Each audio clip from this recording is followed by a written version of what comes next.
This is SMNI News Channel. Truth that matters.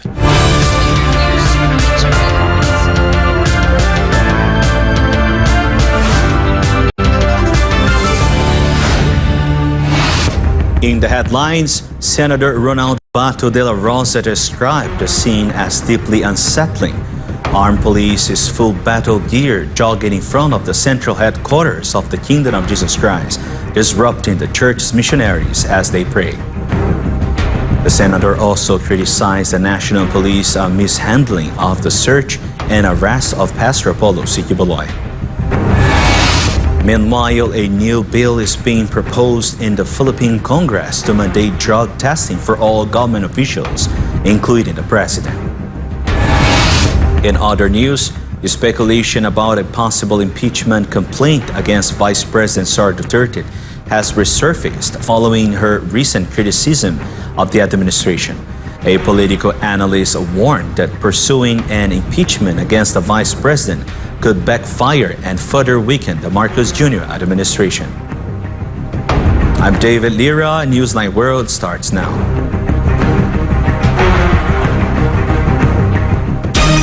It is evident that the police in full battle gear jogging in front of the central headquarters of the Kingdom of Jesus Christ are intimidating, while the church's missionaries are praying, according to the Senator Ronald Bato de la Rosa.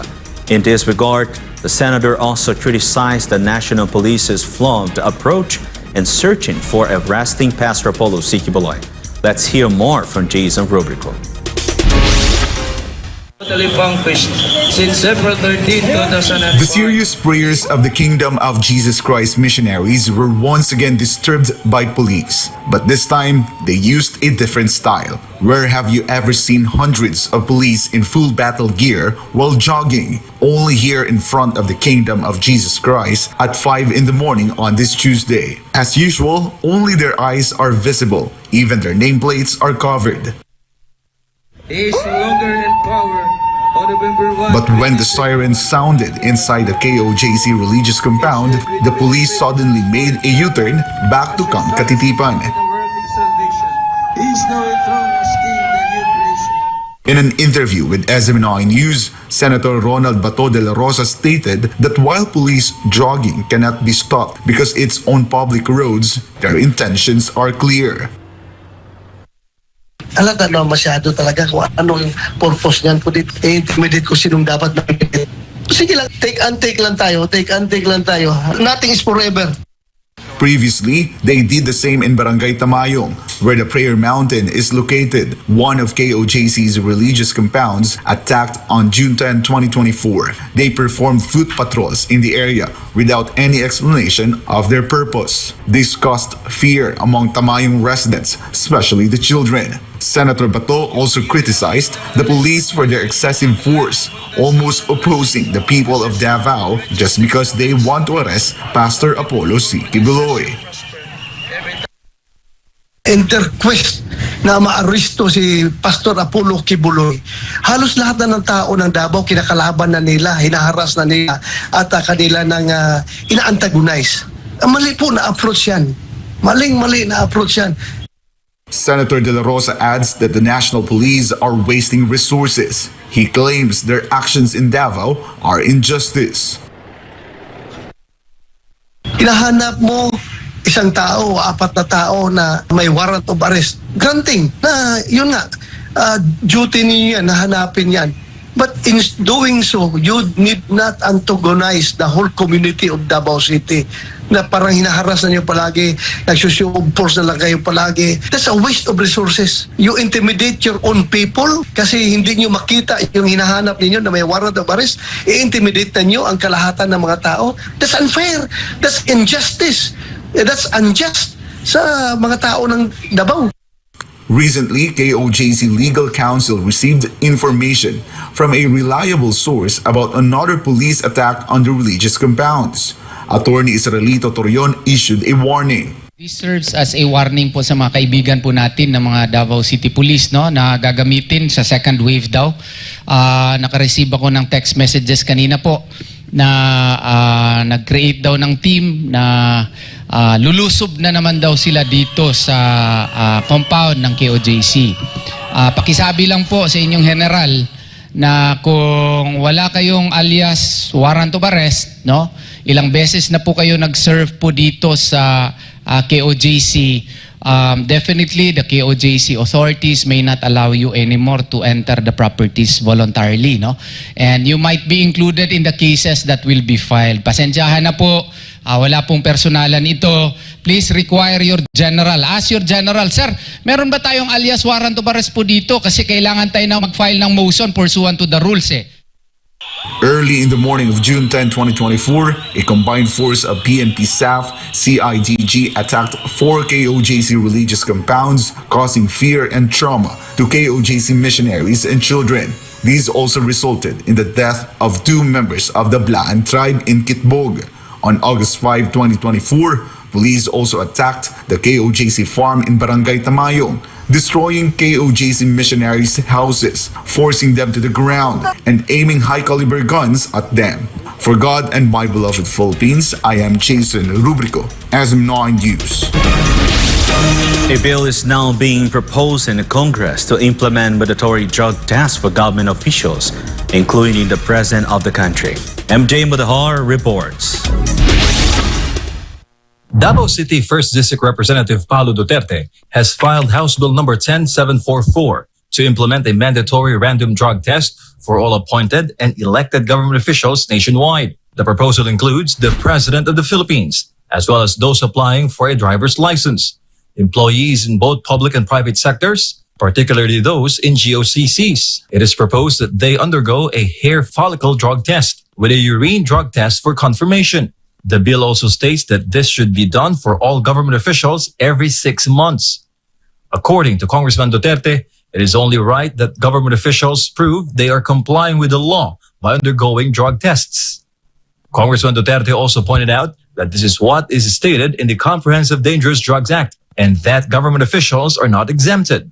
Former Press Secretary Trixie Cruz Angeles believes that the call for drug testing for President Bongbong Marcos Jr. is growing stronger, especially now that there is legislative action pushing him to undergo a hair follicle test. Pero yung paggagamit in particular ng mga public officials, dahil kung sila po ay gumagamit, mayroon silang interest to protect that. Ngayon, alam natin at maliwanag na maliwanag sa ating batas na labag ito sa Dangerous Drugs Act, and so hindi dapat natin pinoprotektahan ang mga gumagamit. Cruz Angeles stated that the Constitution clearly mandates transparency for government workers, making it important for them to respond to the call for drug testing. Ang isang tao na kailangan magtrabaho, gumagawa ng desisyon sa araw-araw na nakakaapekto sa publiko, ay nangangailangan na nasa tamang kaisipan at nasa tamang kalusugan para makagawa nga ng mga desisyon na yon, at ang mga desisyon ay informed at base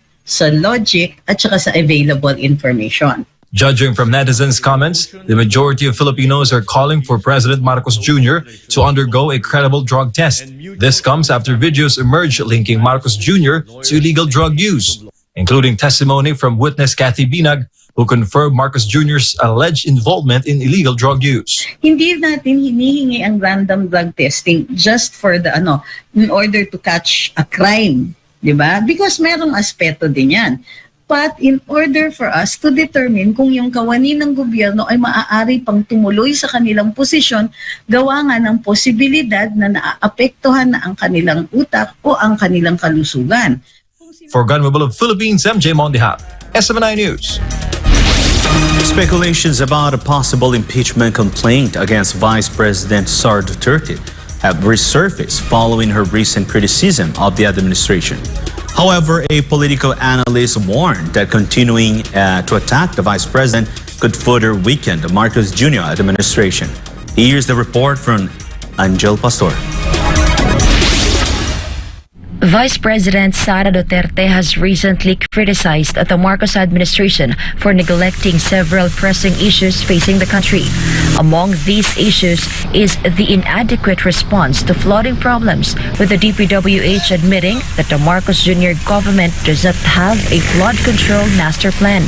She also pointed out the administration's subservience to foreign interests, especially regarding the International Criminal Court and the insufficient police-to-population ratio following the withdrawal of her police security details. Her criticism sparked strong reactions from several lawmakers, particularly on the issue of flood control projects. Manila Representative Joel Chua has also called for a review of the budget allocated for the Vice President's security, following reports that 400 soldiers have been assigned to her. Former presidential spokesperson Attorney Harry Roque noted that an impeachment complaint against VP Sara is not unlikely, and the House of Representatives is not ruling out the possibility, even though no formal complaint has been filed yet. However, political analyst Professor Froilan Calilong believes that pushing for impeachment would be challenging, despite it being a numbers game. The way I see it, mukhang may hirapan isulong to, no? Dahil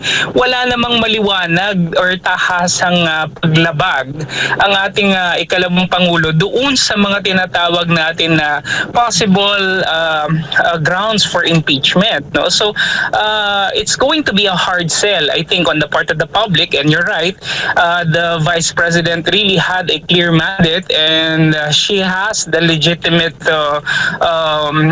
mandate, no, for her position, and it will be really difficult for the government to actually make it or make a case for an impeachment against the Vice President if ever they are going to proceed with it. Professor Calilong also warns that pressuring VP Sara could further weaken the Marcos administration's ability to recover from its current issues. Kung titignan naman natin ang ating namang mga kababayan ngayon, mapagmasid. I think they are very much more discerning right now of the things that are happening. Of course, there is the presence of not just the mainstream media, but of course the social media, which I believe is very, very potent right now, and especially in shaping public opinion. So I think what the government should do right now is to carefully tread itong political line na to, no? Kasi medyo mahihirapan talaga sila rito kapag lalo na kapag masyado nilang ginipit yung ating ikalawang Pangulo. Calilong further suggests that the attacks on VP Sara could be due to fears that she might expose issues within the current administration, having been part of it. His advice to the administration: focus on addressing the issues facing the Filipino people instead of targeting the Vice President. For God and my beloved Philippines, Angel Pastor, SMNI News. Up next, recordings of witness calls captured the terrifying moments of the São Paulo airplane crash. And a missile wildfire with flames reaching 80 feet high rages out of control in Athens, marking Greece's worst wildfire yet. Newsline World will be back after the break.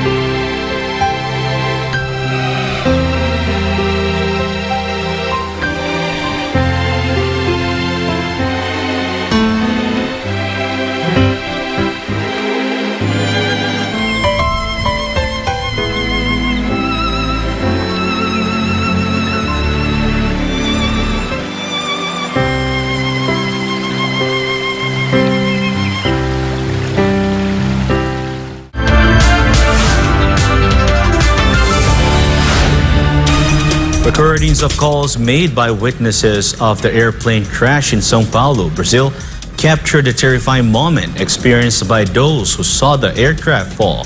More details with Federico Veloso. In the aftermath of the crash, audio recordings have surfaced revealing the panic and fear of those who saw the plane plummet into a house in the province of São Paulo. One of the callers to the civil guard, his voice trembling, reported the incident saying, "Sir, an airplane just crashed near my house. I can only see black smoke passing over the top of my house." According to local news, the phone lines were congested due to the sheer number of calls made at the time of the crash. The airplane was carrying 62 passengers. Among the victims was 3-year-old Liz Liba dos Santos, who sent an audio message to her mother just before the flight took off. The heartbreaking message later released by local news has struck a chord with many. Liz was traveling with her father, Rafael, who was 41 years old. They were en route to Florianopolis, stopping in São Paulo to catch a connecting flight. The trip was meant to celebrate Father's Day, which has just passed this Sunday in Brazil. With heavy hearts, the people of Brazil mourn and pay tribute to the victims of what is now considered the worst airplane accident in the country since 2007. In a statement, the airline company VP reported that the plane which crashed in Vinhedo was carrying 57 passengers and 4 crew members, all of whom died in the tragedy. The Brazilian Regional Airlines aircraft was en route from Cascavel in Paraná to Guarulhos International Airport in São Paulo. The plane crashed into houses in Capela de Vinhedo neighborhood. This has been Frederico Veloso, your global citizen correspondent for SMNI News. A massive wildfire is threatening the northeastern suburbs of Athens and the wider Attica region as residents remain on high alert. The blaze, which has already scored 100,000 acres, is inching closer to the Greek capital. Jade Calabroso has the news. Hundreds of firefighters backed by over 30 water-dropping planes are battling the out-of-control wildfire on the northern outskirts of Athens. The fire, which started on Sunday afternoon, is being fueled by strong winds and is tearing through pine forest, left tinder dry by repeated heat waves and an exceptionally dry winter. Smoke from the blaze has spread as far as 300 kilometers south of Attica, according to Greek scientists using satellite data. In response to the advancing flames, Greek authorities ordered the evacuation of more than 30,000 residents in the historic town of Marathon on Sunday. Marathon, known as the birthplace of the iconic marathon race, lies in the northeastern Attica region, now under severe threat from the fast-moving wildfire. Residents were directed to move towards the nearby beach town of Nea Makri, following the evacuation of 6 settlements in the area. Meanwhile, several European nations, including Italy, France, Romania, the Czech Republic, Turkey, and Serbia, have responded to Greece's call for help, deploying personnel, fire engines, water-dropping aircraft, and helicopters to assist in the fight. With a prolonged drought and record-breaking temperatures, Greece is bracing for what could be its hottest summer yet. Authorities continue to urge residents to affected areas to stay vigilant as the firefighting efforts continue. Reporting this has been Jade Calabroso, SMNA News. On Tuesday night, the Filipino athletes who competed in the Paris 2024 Olympics arrived back in the country. They landed at the Villemor Air Base on a charter flight. Carlo de la Peña has the details. 17 of the 22 Filipino Olympians who participated in Paris 2024 were given a red carpet welcome upon their arrival on Monday evening. The returning athletes include 2-time Paris 2024 Olympic gold medalist Carlos Yulo, bronze medalists Nesty Petesio and Ira Villegas, and Philippine Olympic Committee President Abraham Bambol Tolentino. Each athlete was greeted by up to 4 family members. Malacanang requested a private welcome for the families, which was held at the Maharlika hangar. After freshening up, the athletes will head to Malacanang Palace to be received by President Marcos Jr. They will then proceed to the ceremonial hall for an awarding ceremony and dinner reception. On Wednesday, a homecoming parade will be held for the athletes, starting at 3 p.m. The athletes will be transported to their accommodations to Aliw Theater, where a motorcade will begin. The parade will cover 7.7 kilometers. The MMDA has announced the Heroes Grand Homecoming Parade for gymnastics gold medalist Carlos Yulo, bronze medalists Petesio and Villegas, and all Filipino Olympians.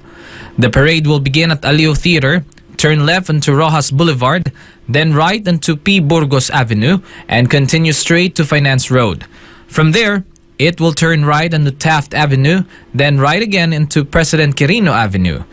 The route will then turn left onto Adriatico Street, right onto Mendiola Street, and end with a left turn into Rizal Memorial Sports Complex. At the complex, Manila City Mayor Hani Lacuna will present awards to Carlos Yulo and EJ Obiena. The MMDA will implement a stop-and-go scheme at parade intersections, so motorists are advised to use alternative routes to avoid heavy traffic. For northbound traffic heading to R10, the recommended alternatives are the Skyway, Buendia Avenue, Taft Avenue, FB Harrison Street, A. Mabini Street, President Quirino Avenue, and Lacson Avenue.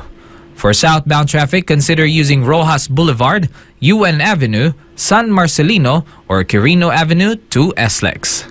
For God and my beloved country, the Philippines, this has been Carlo de la Peña, SMNI News. And before we end, may you be inspired with the words of the Sun.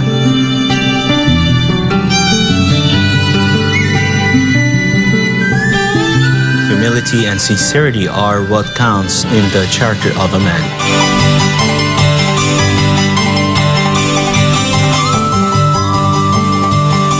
That's all for this edition. For more updates, you may visit smninewschannel.com or follow us on our official media accounts on Rumble, YouTube, Facebook, and Twitter. For God and Country, I'm Deivid Lira, and this is Newsline World.